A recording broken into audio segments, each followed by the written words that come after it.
in kind of exploring that, there we go. So in kind of exploring that further, after I finished my initial college degree, so, okay, back step. After high school, I went to college, initially at Indiana University, where I earned a Bachelor of Arts in Communications. So, okay, great. That was fun. And I enjoyed that. And I knew that that would be something that I would utilize regardless of what I ended up actually doing. And so in kind of that exploratory phase of, well, gosh, it makes sense for me to want to go to vet school because that's kind of what I've always thought would be an awesomely fun and like purposeful career to have. I went to the local vet hospital and I got a job as a veterinary assistant.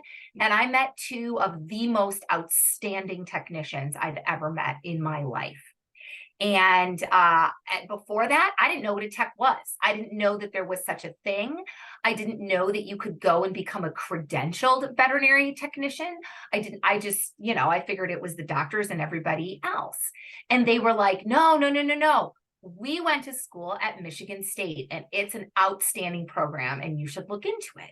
And I thought, well, all right, this checks all the boxes. And I started to notice that Amy was her name. She got to do all of the, the treatments and the hands-on, and she, communicated with the clients and she still was able to provide patient care. And I thought, you know what, that lines up with more of what I'm looking for. And so because of Amy, I looked into tech school at Michigan State and I was like, my mind was blown and I was so excited to have found it. I found what I wanted to do. I found, what I wanted to kind of throw myself into and, really learn and become. And yeah, and so I've never, ever looked back and I love it. And I do. And I have Amy to thank for that. Awesome. Yeah. Great. So how about once you got there, what was your experience like in the program? I absolutely adored tech school. I loved it. I loved every minute of it.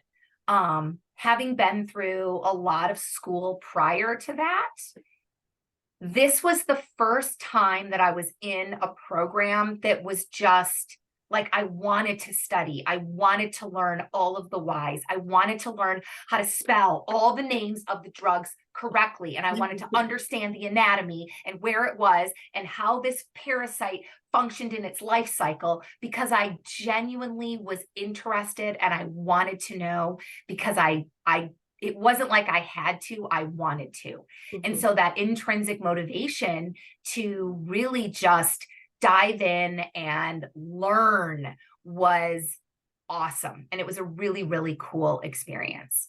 And like I said, I was in Taylor's class, and there are a couple of other techs that are floating around up there that were also in my class. Okay. And so that said, I was lucky enough to be a part of an incredible group of veterinary nurses. My instructors were fantastic. I was back in the day when Dr. Pazak ran the program, and Christy was one of my instructors, and Sarah was one of my instructors, and Jolynn was one of my instructors. And yeah, and it was just awesome. And Dawn Christensen, oh, I can't forget her. She's fantastic. And I think a good way to describe that is that I am still in touch with a good majority of my instructors. I'm still in touch with a good majority of my classmates. We still cheer each other on. We still follow each other's lives. I loved tech school. I loved everything I learned. I loved the experience. I loved the community. I loved the camaraderie and the support and the empowerment that they gave us as technicians. I knew when I graduated from the program at Michigan State that I could go out there and make a difference in veterinary medicine. And that was because of the empowerment that I received from everybody there at Michigan State. Oh, that's awesome. All right. So speaking of which, can you describe your career path after you graduated? Oh, yes. It's a little windy road. It's always fun to talk about, right? Right.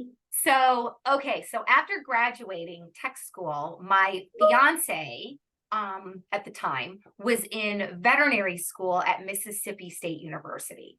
And so when I graduated Michigan State, I then went down to Mississippi State, and I was the head technician in their equine department down at their teaching hospital. And so it was a nice sort of shift to go from one sort of academic experience into the next. It was a very smooth transition for me. And I was able to kind of show the world what a credentialed equine technician could do. Mm-hmm. And I enjoyed it. I really, really liked it. I was able to, be a part of the veterinary student learning, like when they went on clinics and did their clinics. They were actually in the process of starting their own tech program, and they were hosting the clinics for one of the community colleges that had a tech program down in Mississippi. So I was able to work with and kind of mentor and teach some of the students in the tech programs that were going through down there as well. And that was awesome, having just come out of school myself. After that, my husband graduated from vet school, and we ended up moving up to Kentucky, where we opened up our own practice. And so he and I ran our own mixed animal ambulatory practice for a little over 10 years. And that was like James Harriet experience. We did all the things. We got to meet the most incredible people in our community, and it was true mixed animal. So we got to do the dogs and cats. We also did llamas and chickens and horses and calves and like the whole shebang, which again was really cool, having been kind of, still fresh out of school, because Mm-hmm. that's what you want, right? Like, Yeah. at least for me, when I went through school and when I finished school, I was very interested in the large animal side. A lot of my extracurricular clinics and my what were they called? The ones I got to choose. So we got to choose a handful of clinics that we went on, and I chose large animal clinics for all of them, mainly horses, because I'm a total horse girl. I am too. Yeah, right. See. And so I was like, oh my gosh, I want to go and do all of my externships at horse things. And so then when we started that mixed animal practice, it was really nice to be able to use that information that I gathered there, as well as the like plethora of large animal info that we got in school. And of course, the multitudes of small animal stuff that we got to. And so that really brought a lot of variety, which was awesome. Mm-hmm. And then after that, I actually moved back into academia. And so I spent some time at the University of Florida, where I moved into a leadership position there as the veterinary technician manager on the large animal side. So back in large animal is where I went. And at UF, we saw all the things: horses, cows, pigs, goats, llamas, all the large animal things. And I was in more of a traditional type of leadership role. And that was a great experience. I had a lot of really, really great technicians on my team. I had some really good mentors, and I was able to really kind of jump into that experience. So, and then from there is when I moved into what I'm doing now, which is in the well-being space with a consulting firm called Flourish Veterinary Consulting. And Flourish is not your traditional consulting firm. We actually don't really care. We're not really concerned with, there we go, your bottom line and your P&Ls and, your profit margins. We're more concerned about the people on the veterinary side. And what we do is we take the science of human thriving and we translate it into something that veterinary professionals can understand and can utilize and can resonate with, so that we can go out and continue to do this job that we love and thrive while doing it. So at Flourish, we're really positive psychology based. And we look at things like, how can we help you, become more resilient? How can we work towards more optimistic thinking? How can we help sort of bring positive leadership into your teams, into your hospitals, into your clinics, into your environments? Because it is possible to flourish in vet med, and we want to be there to support that. Awesome. Well, that was my next question, was their mission and why it's important to you. Kind of just touched on it, but is there anything you want to say about, why this work is important to you? Oh, it is without a doubt. Now, veterinary medicine is, I always say this, Kelsey, veterinary medicine is the best career on the planet. It's the best community of people. It is the most purposeful and meaningful work out there. This role that I have with Flourish is the most meaningful and purposeful role I've had in my veterinary career. And I love it because I'm able to support the humans of veterinary medicine, right? I'm able to help ensure that they're getting what they need in order to thrive at work so that they can continue, like I said, to do this job that they love and to do the things that we love so much. And when I, having been in the field and having done the vet med things for almost 20 years before moving into this role with Flourish, like, I get it, man. I actually hit a compassion fatigue wall so hard, I didn't know that that's what it was. I mean, it was brutal, and it was really hard for me to accept. And it was really hard for me to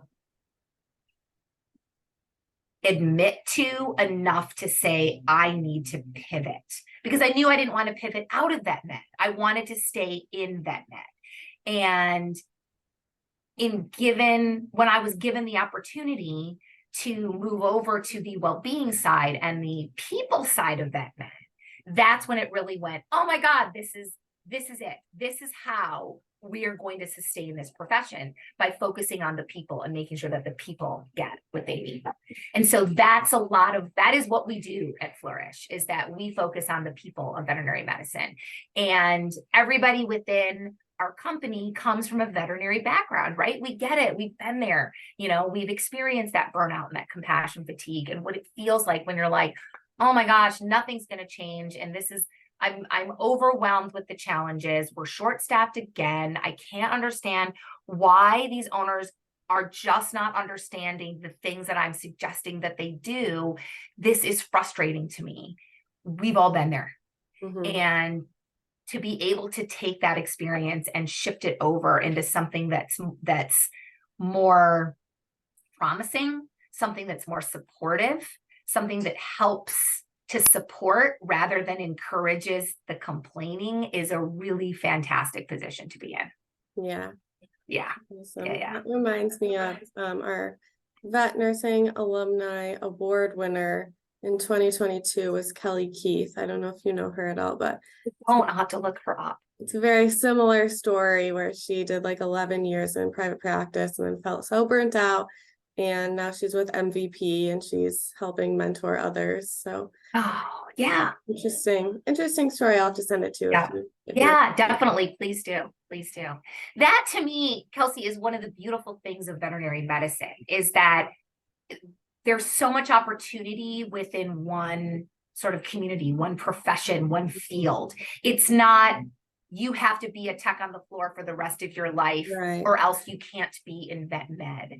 And that's the thing that I really hope that nurses of the future, or the upcoming nurses, are aware of, is that, like I said, it's not just working private practice or nothing. It's not just specialty care or nothing. It's not just placing catheters and running IV fluids and doing ER ICU stuff or nothing. You can absolutely pivot and go on avenues that, gosh, you wouldn't even think existed. Even since joining Flourish, I've been exposed to things and I'm like, wow, I never would have thought that was an option within veterinary medicine. And it absolutely is. And to me, that's one of the beautiful things of our profession, because as veterinary nurses, we are educated and qualified to move through a variety of those sort of facets and spaces and bring promise and bring support and bring knowledge to those, to those spaces and be valuable there. And that is important, I think, for everybody to kind of remember sometimes. Yeah. Great. So what might a typical day on the job look like for you now? This is another thing that makes me love this position and love the work that I'm doing right now so much, because it is very different from day to day, right? Like a true tech I don't want to do the same thing every day. I Yeah. really enjoy the challenge of what's going to happen today. Okay, bring it on, like bring on that challenge. Cool. Mhm. And this is no different, and that's part of what I really enjoy. So I spend quite a bit of time traveling to different sort of educational events, I guess is a good way to put it. I speak at a lot of conferences. I'm actually headed to the Vet Tech Hive, the NAVC Hive conference in Austin. I'm headed out there tomorrow. We go to AVMA, we go to AEP, all those conferences. It's so much fun where I get to go out and lecture on the concepts of positive psychology and how to bring that in to your life, into your teams, into your hospital, to where you can thrive and the people that you interact with thrive. I also get to, like I said, travel quite a bit. And one of the big exciting things that's coming up for me is I have the opportunity to travel down to Zimbabwe in Africa in February to speak at a CE conference down through a company called Worldwide Vets. They are running a CE initiative called Thrive. And this particular one is well-being and mental health focused for the veterinary professional. And I will be going to be one of the facilitators at the event for 2 weeks in February. Wow. And I'm ecstatic. I'm so excited to have this opportunity to go down and experience that and to interact with the other professionals that will be there. There will be technicians there, nurses there, there will be DVMs there, and internationally. So there'll be, veterinary professionals from across the board and across the country. And that's one of the big exciting things that's kind of coming up for me. And otherwise, it's a lot of sort of connecting with the humans of vet med and encouraging them. I do a lot of consulting with hospitals to kind of bring about some programs, some leadership programs, some management programs, resilience programs to help ensure that their clinics and their hospitals are moving in a positive and a thriving direction. We do a lot of coaching. I'm also a certified coach where I offer professional and personal sort of guidance to help get you from where you are to where you want to be and what that can look like for you. So that was a really long way of saying we do a lot of consulting. We do a lot of coaching, sort of individual and team coaching. And of course, we do a lot of education and lecturing to help kind of spread that possibility and empower the humans of veterinary medicine to thrive in their work. Awesome. That's so exciting. That trip sounds like it'll be a really amazing experience. I know. I'm ecstatic. I'm ecstatic. Hey, for what it's worth, I know that there are still a handful of slots for space for people to go, and so I can send you like the links and stuff if there's a way to share that with the MSU community and the MSU alumni. And I mean, talk about an amazing way to get your CE. It is race approved. It's race approved, I think, for 30 some odd hours. Okay. And I know that there are still slots available on the second week in February. So yeah, yeah, send it over. yeah, Never I heard. totally will. I totally will. Because I mean, man, like I said, what an amazing way to get some CE. Yeah. Yeah. Do you have any advice for current vet nursing students who might be interested in a position like yours? Yes. Think of how to put this.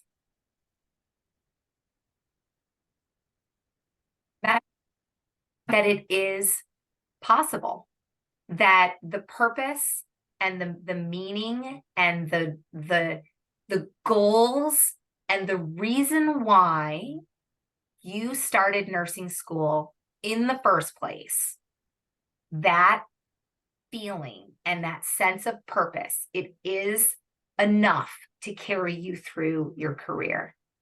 And for me, being successful in the position that I'm in now, comes from the variety of experiences that I've had. So the ability to be able to relate to, primary care professionals and small animal professionals and large animal professionals and academics and specialty clinics, and just like the variety of sort of experiences that I've had has absolutely contributed to my success with Flourish. Obviously, my dedication to the profession as far as supporting the credentialed veterinary technician, supporting the utilization of credentialed veterinary technicians, and supporting the empowerment of credentialed veterinary technicians. Stand for that, guys. Show them what you can do and how valuable you are as a team member, because you are veterinary nurses, man. Mm-hmm. They are the background of the profession. And it's slowly starting to become more of a realization. And I'm a big advocate for utilization and recognition and title protection and, understanding the value of a credentialed veterinary technician and, pushing for that and not being afraid to speak up about that is also something that's allowed for me to be really successful. And then finally, just the optimism and the understanding that vet med does involve humans and that supporting those humans is key.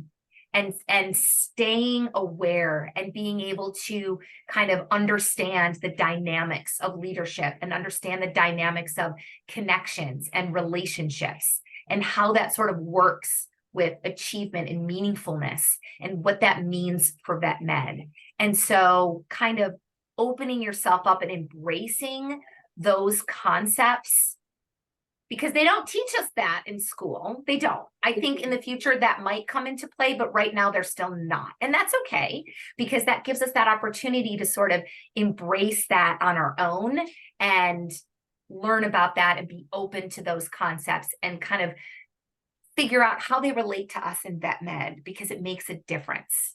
So being able to kind of give yourself that variety of an experience on the veterinary side, right? On the medical, on the veterinary side, and understanding how important the humans of vet med are to the thriving of the profession and what it means for humans to thrive, and being open and willing to kind of explore that and see what that looks like for you and how we can sort of implement that in ourselves and in the teams that we interact with every day. Awesome. Mm-hmm. All right, just a few slightly lighter, more fun questions.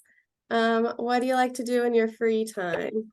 Oh, well, I think I already alluded to that, Kelsey, if you can relate, but horses, horses, horses, horses, horses. It is all horses for me. I have mostly off the track thoroughbreds, and I'm a 3-day event rider. And so living down in Ocala, Florida, that's what we do. I ride, and I love competing. I love riding. I have the horses at home. So of course that takes up all the extra time on the farm here at home, but I wouldn't have it any other way. Oh, awesome. So cool. I'm at a little hiatus. I just broke my collarbone from an incident, but part of the experience, right? Oh yeah. Comes with the territory. Yeah. What kind of horses do you have, Kelsey? I don't have any, unfortunately, of my own, but I do lessons at a barn in South Lyon over back by my parents' house. What discipline? Just English. It's hard to get over there more than once a week, and if I want to get serious about like jumping or anything, you have to do it a little more often. So working on the groundwork for now, but it's nice. I enjoy it. It's good. Can I be super nosy? Because of course I grew up in Michigan, and I rode horses in Michigan. And so which barn are you at in South Lyon? It's called Tchaikovsky Training. In it, but horse people with such a small world. So no, I don't know that one, but that's awesome. And South Lyon's beautiful. You get out of the city and go out to the country, and it's lovely. I'm so glad that you have that. I hope that you're feeling better quickly enough that you can get back into it. before it Yes. gets too cold. Yeah. Yeah. Great. And then do you have a favorite way to celebrate being a Spartan? I have so many ways. I have so many ways. That's great, because some people are like, no, not really. Well, no, I won't even say that. You can't, don't publish this, but if the football team would figure it out, that would be a Oh lot my better for gosh, me. I couldn't take it last weekend. Right? I'm like, come on, guys. But no, other than that, it's the fun, actually, it's the fun little ways. I quite enjoy seeing people in public, like in crowds and in spaces that are wearing Michigan State stuff and just screaming "Go Green" and like Yep. see what happens. And they always are like, "Go White," and you're like, yes, and having that moment of connection because you know that you get it. That is super, super fun for me. And of course, trying to, root on the Spartans during the Michigan State game. Some years that goes better for us than others. Yeah. But yeah, no, my husband is also a Spartan. And so, our dogs have Spartan collars and our dogs have little Spartan bandanas. And so, we have a lot of green and white things. We have a Spartan flag that hangs in front of the house sometimes. So just the little things. But honestly, I would say that when you spotting somebody in public, like in the airport or like, you're at like a sporting event or you're somewhere like in a big crowd and you see them and you're just like, "Go Green," and they yell back, "Go White." That's just super fun. That's super. Yeah. I like that too. And it's funny, like you can go so far away and it's still that same experience. Totally. It's like right here. Yes. Perfect. Well, that is all the questions. I was going to ask if you have any photos that you wouldn't mind sending my way. Yeah. What kind of photos what would you like? If you have any of you in action at work, those are always kind of fun to include. And then maybe one kind of more standard headshot. But whatever you think, we've got a wide variety. Absolutely do that. I can do that later today. Is that okay? Yep, that's perfect. Awesome. Great. Is there anything else that you need from me? Just if this recording happens to go to you instead of me, if you could just forward it along, that would be great. I can totally do that. And I'll send along the Worldwide Vets info too. Yeah. There's a really great YouTube video that they have that like gives you goosebumps, that shows you kind of what the experience is. And then of course they have their website and all that jazz. But yeah, I will send that along because I mean, who wouldn't want that? Yes. Yeah. Great. Yeah. And then I'll send you a draft once I type it all out, and you can tweak anything if you want to change up what you said or just, rephrase, and then we'll get it on the website. Oh, I'm so excited. Just because I know my friends will ask, my husband's already like, "Oh my God, you're going to be on Michigan State thing?" Like, what kind of timeline are you thinking as to when it will be live? So we'd like to include it in the November newsletter. Cool. That'll go out at the latest on the 16th. So should be before then. Cool. So November. That's great. No, I was just curious because like I said, I know he's going to ask. Yes. Good. Oh, that's so nice that he's excited about it. Spartan family.